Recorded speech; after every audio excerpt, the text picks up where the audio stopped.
روز سه‌شنبه در پایان ملاقات با رئیس جمهوری ایران حسن روحانی، پرزیدنت روسیه ولادیمیر پوتین اظهار امید کرد که دو کشور با هدف تحکیم نظم و ثبات بازارهای جهانی همکاری در ساحه نفت و گاز را ادامه می‌دهند.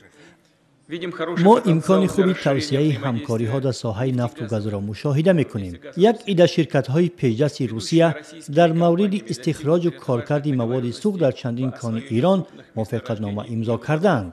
کشورهای ما در چارچوب فورم ممالک صادرکننده مواد سوخت همکاری می‌کنند تا بازارهای جهانی نفت با نظم و ثبات باشند. روسیه عهدهدار شده است که در نیمه اول سال روان روزانه تنها 300,000 بارل نفت استخراج خواهد کرد. در ماه دکمبر سال گذشته سازمان کشورهای صادرکننده نفت اوپک و دیگر کشورهای مهم در استخراج و کارکرد نفت که زیر رهبری روسیه قرار دارند موافقت کردند که تولید سراسری نفت را تا 1,800,000 بارل در یک روز کاهش دهند. هدف از این اقدام تنظیم بازار و بالا بردن نرخ افتیده نفت ارزیابی می شود، ولی ایران از این تصمیم دستگیری نکرد و ابراز داشت که کاهش استخراج کارکرد به برقرار شوی ساحه خلل می رساند.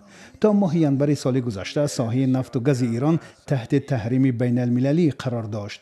در ملاقات روحانی و پوتین بحران سوریه و دیگر مسائل های منطقه و جهان بحث شدند. هدف نهایی ما صلح و ثبات در منطقه هست و روابط دو جانبه ما به ضرر کشور ثالثی نخواهد. پوتین و روحانی از سازش هسته‌ای تهران با جامعه جهانی پشتیبانی کردند. بر پای این سازش تهران بعضی بخش‌های حساس برنامه هسته‌ای‌اش را کنار گذاشت و در مقابل آن تحریم بین المللی ایران کاهش یافت. رهبران دو کشور بنیاد بخش دوم و سوم نیروگاه هسته‌ای بوشهر ایران را نیز بررسی کردند.